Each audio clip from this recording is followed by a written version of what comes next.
안녕하세요. 가끔씩 사연 듣고 있는 30대 중반 결혼 5년차 워킹맘입니다. 남편하고는 연애 결혼을 했어요. 2년이라는 긴 연애 끝에 결혼했고, 결혼한 지도 어느덧 5년이 넘었습니다. 저 어려서부터 사업하시던 아버지 덕분에 부족함 없이 자라왔어요. 연애할 때도 경제적인 어려움 하나도 없었습니다. 남편은 저와 반대로 어렸을 때는 엄청 가난하게 보냈다고 합니다. 과거에 회사 다니시던 시아버지가 IMF 맞고 회사가 부도가 나서 실직을 하게 되셨고, 그 뒤로 다시 취직을 하지 못하시게 되면서 가족들이 길바닥에 나앉게 된 상황에 음식 솜씨 좋으신 시어머니가 반찬 가게에 취직을 하셔서 일을 하시며 생활비를 버셨다고 들었어요. 차츰차츰 원래 주인이 해서 내놓던 반찬보다 어머님이 곁다리로 한두 개씩 해놓은 음식들을 찾는 손님이 많아지면서 가게에서 중요도가 오르셔서 월급을 많이 올리셨다고 들었고, 저와 남편이 연애 막바지쯤, 그러니까 결혼을 준비하던 시기에는 그 가게를 시어머니가 인수를 하신 해만에 이런 이야기가 나오고 있었습니다. 덕분에 결혼할 때 시댁에서는 돈이 조금 필요한 상황이라 지원을 많이 받지는 못했어요. 시아버지가 심지어 퇴직금 받은 것에 더불어 같이 사업하자는 전 직장 동료에게 속아 넘어가 빚부증까지 서게 되었고, 그 빚을 갚고 있느라 남편도 당시에는 모아놓은 돈이 많은 편은 아니었었습니다. 그나마 다행인 건 당시 저희 부모님이 여유가 있는 편이었고 저도 모아놓은 돈이 조금 있었다는 거예요. 사랑하는 사이인데 누가 돈을 더 해오는 게 뭐가 중요한가 싶었어요. 그때는 어차피 제가 결혼 후에 아이를 낳으면 남편 혼자서 벌어오는 수입으로 생활을 하게 될 텐데 한 집안의 가장이 되면서 평생을 일하는데 희생을 해야 했으니 당장 결혼 비용으로 누가 더 많이 쓰고 말고를 따지는 게 중요하다는 생각도 안 들었고요.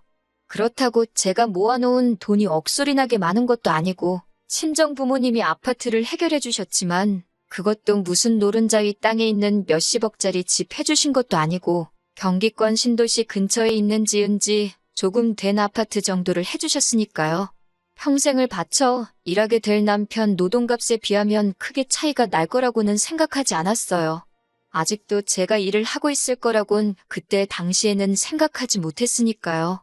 아이러니하게도 과거에 힘들었던 시댁은 반찬 가게를 실제로 인수하게 되면서 저희가 결혼 후에는 주변의 입소문까지 타게 되면서 장사가 엄청 잘 되게 돼요. 3년 만에 빚도 다 청산하시고 지금도 성황리에 장사 중인 상황입니다.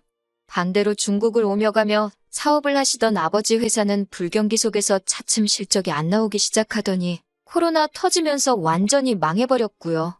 아버지 사업이 망하기 전까지는 저도 집에서 전업주부로 살고 있었는데 집안 상황이 어려워지니 제가 일을 안 할 수가 없더라고요. 아무리 결혼할 때 먹고 살만해서 저희한테 집을 해주셨다 한들 남편 외벌이 가지고는 친정의 생활비 명목으로 돈을 보내기도 눈치가 보였고 액수도 둘이 벌어먹고 살기에나 적당하지 양가 부모님 똑같이 챙기면서 모으기에는 모자란 부분이 있었으니까요. 또 남편도 연애 때도 그랬지만 입에 돈 아껴야지 절약해야지를 달고 살았는데 결혼 후에도 그 버릇이 고쳐지지는 않았어요. 어렸을 때 힘들게 자랐다고 하니 오죽 힘들었으면 그래도 한참 때인 나이인데도 저렇게 갖고 싶은 거 참고 쇼핑을 가도 세일 코너 아니면 쳐다보지도 않고 그러는 모습 보고 안쓰러웠던 적도 있었거든요. 그런데 이제는 그런 모습이 정말 지치고 짜증이 나기 시작하네요. 남편이 친정 가는 걸 너무 좋아하거든요. 시댁 가는 건 그렇게 싫어하면서 친정에는 오히려 먼저 나서서 가자고 합니다. 친정에 가면 어머니가 이것저것 막 퍼주시고 외식도 시켜주시고 그랬으니까요. 아직 우리가 신혼이던 초반에는 아버지 회사가 상황은 안 좋았어도 아예 망하지는 않았었으니까요. 저희만 갔다 하면 저희들 데리고 바로 장 보러 가셔서 저희들 필요한 장도 대신 봐주셨고 그날 저녁까지 반찬 이것저것 해서 다 싸주셨어요. 어머니가 이제 연세도 많고 하시니 저는 부담스럽기도 하고 저희 때문에 하루 종일 불 앞에 서 계시면서 반찬하는 거 보면 마음이 안 좋거든요. 제가 음식을 못하는 것도 아니고 말했다시피 결혼 초반에는 전업주부였으니까 제가 해먹으면 되는 거였으니까요. 그래서 하루는 친정 가자는 남편한테 오늘은 가지 말자고 했어요. 남편이 왜 안 가냐고 집에 지금 김치가 없다고 김치 받으러 가야 된다고 하더라고요. 그 말 듣는데 어이가 없어서 김치 그거 얼마나 한다고 남들도 다 돈 주고 사 먹는다고 하는데 우리도 돈 주고 사 먹자고 했어요. 그랬더니 생각이란 건 1초도 하지 않고 대번에 김치는 장모님이 해주신 거 가져와서 먹으면 공짠데 뭐하러 돈을 써가면서 먹냐고 하더라고요. 참나, 엄마 김치는 땅 파면 나오는 건가? 저게 30살 먹은 사람 머릿속에서 나올 수 있는 말인가 싶었습니다. 정말 냉장고에 김치만 있다면 아침 드라마에서 본 것처럼 김치로 싸대기를 한 대 날려주고 싶더라고요.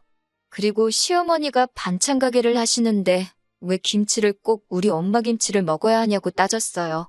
그랬더니 남편이 거기는 돈 주고 파는 것이지 않냐고, 돈 주고 파는 걸 공짜로 어떻게 가져가냐, 그건 도둑질이라고 하는 거다. 오히려 저를 가르치려 들더라고요.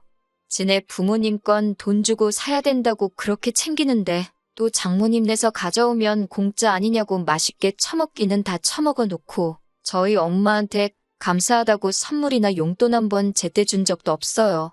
한 번은 정말 저희가 부탁드린 적 없는데도 반찬통 커다란 것 여러 개 이것저것 싸가지고 찾아오셨어요. 제가 친정 가는 거 탐탁지 않아 했으니 거의 2주에 한 번꼴로 오던 저희가 친정에 통 오질 않게 되니 친정어머니가 무슨 일인가 하고 스스로 찾아오신 거죠. 반찬 가게 하시는 시어머니는 한 번을 먹고 싶은 반찬 있냐 물어보신 적도 없는데 이렇게까지 해주시니 너무 감사했죠. 그런데 남편은 그 상황에서도 차비라도 하시라고 용돈 조금 쥐어드릴 법도 한데 그런 것도 없고 너무하더라고요. 제가 조금 드리라고 눈치도 줬는데 양가의 용돈은 똑같이 드려야 나중에 말이 안 나온다면서 거절당했고요. 그 와중에 친정어머니가 싸다 주신 반찬 정리하면서 이 반찬통은 다 쓰면 돌려드려야 되나 묻고 있더라고요. 아직 새 것 같고 좋아 보인다고 우리가 그냥 쓰면 안 되냐고요? 저는 그냥 그런 게 어릴 적에 힘들게 자라서 몸에 배어있는 아끼는 습관이라고 생각했습니다. 그냥 뼛속까지 거지근성으로 가득 차 있는 사람이라고는 생각도 못했어요. 아버지 사업이 기울게 되면서 집은 많이 어려워졌지만 그나마 다행인 건 아버지 회사가 망하면서도 빚은 그렇게 많이 지지 않았다는 겁니다.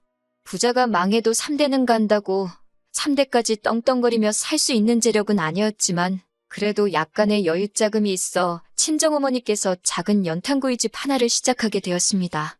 친정아버지는 사업 노하우를 가지고 계시니 다시 일어나 보겠다고 따로 일을 하시고 어머니 혼자 당장 필요한 생활비에 노후 준비 겸 해서 일하시고 계시는 상황이었어요. 저도 혹시 모를 상황에 대비해서 혹시나 친정부모님께서 생활비라도 필요하시다 해서 드려야 할 상황이 온다면 제 돈으로 해야 여러 말 안 나올 것 같아 다시 일을 시작해야 할 것 같다는 생각에 다시 취직을 하게 되었습니다. 남편은 그런 제 속도 모르고 이제 둘이 일하니까 부자가 되는 건 순식간이겠다고 좋아라 하더군요. 저도 일을 시작하다 보니 몸이 피곤해서 주말엔 집에서 쉬고 싶고 친정어머니도 일 시작하시면서 저희 반찬해 주실 시간이 없으니 코로나 시작되고부터는 정말 단 하루도 찾아뵌 적이 없어요. 전화로 연락 몇 번 하는 게 다였고요. 하늘도 무심하지 그나마 야간 장사를 해야 돈이 벌리는 가게를 선택하셨는데 방역수칙 때문에 늦게까지 일도 못하고 가게를 일찍 닫아야만 하는 상황이라서 제 마음이 더 아팠습니다. 그런데 얼마 전 친정어머니로부터 충격적인 전화 한 통을 받게 되었습니다.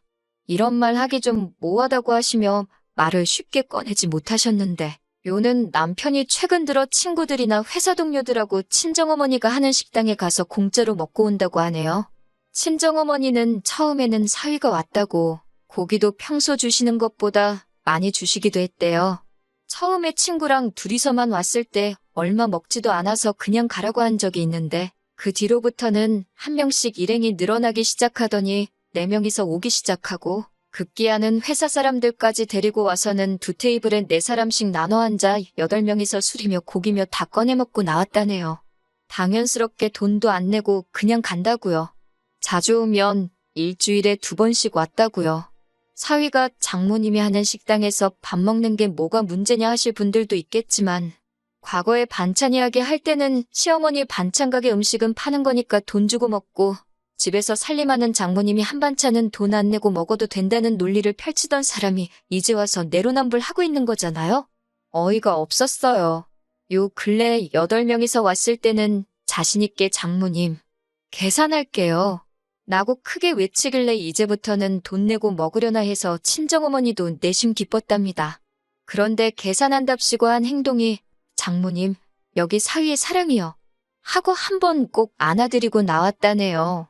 내야 될 돈은 안 내고 시덥잖은 애교 부리면서 가는데 이제 어머니도 더 이상 참을 수 없다고 하시면서 저한테 결국엔 연락하신 거예요. 정말 미치겠더라고요. 오죽했으면 베푸는 것 좋아하는 엄마가 나한테 전화로 이런 이야기까지 할까 싶었어요.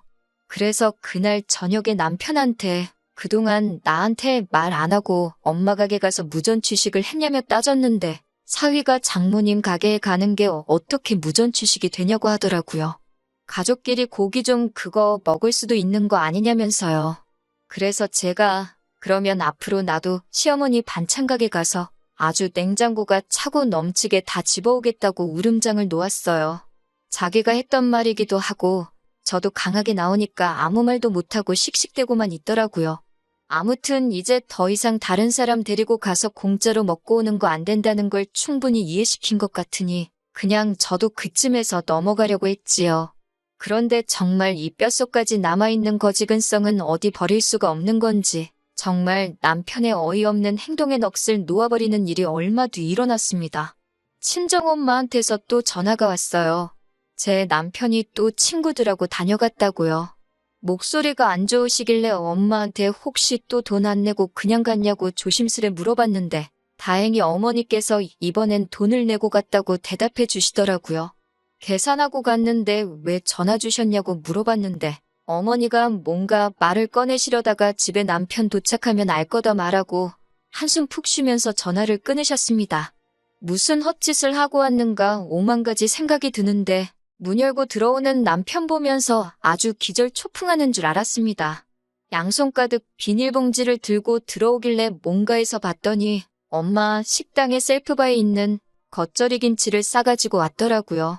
이 미친 인간아, 이걸 왜 가져오냐 소리쳤더니 이건 엄연히 셀프바에 있는 공짜를 가지고 온 거라고 그게 뭐가 문제가 되냐는 식으로 당당하게 나오더라고요. 아침 드라마에서처럼 김치 가지고 싸대기를 날리지는 못했지만 그 봉지를 뺏어서 얼굴에다가 철푸덕 던져버렸어요.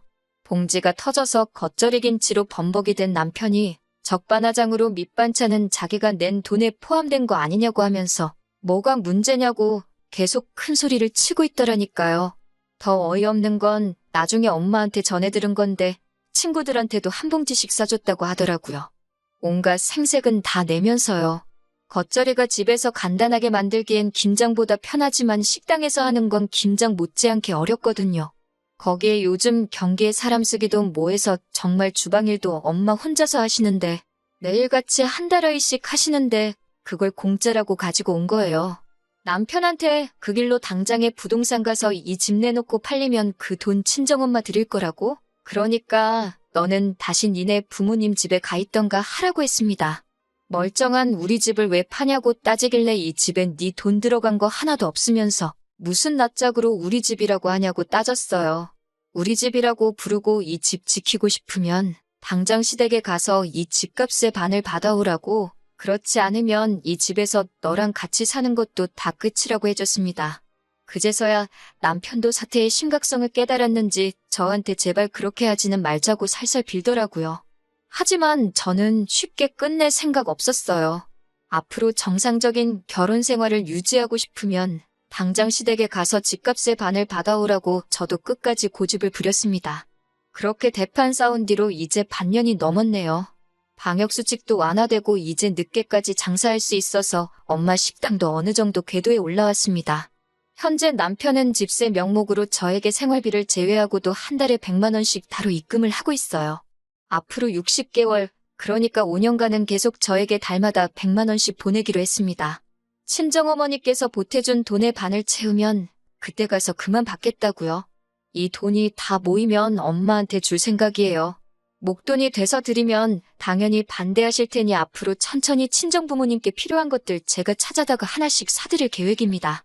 아직 뼛속까지 물들은 남편의 거지근성이 100% 다 바뀌지는 않을 것 같아요. 처음에는 저도 시어머니 반찬 가게를 털어올까도 생각해봤는데 똑같은 사람 되는 것 같아 그건 싫고 남편을 사랑부실은 할 정도로 한번 바꿔보려고 합니다. 앞으로는 이런 어이없는 일로 싸우는 일 없이 화목한 가정이 되기를 기대하면서 오늘 저의 이야기는 여기서 이만 마치도록 하겠습니다.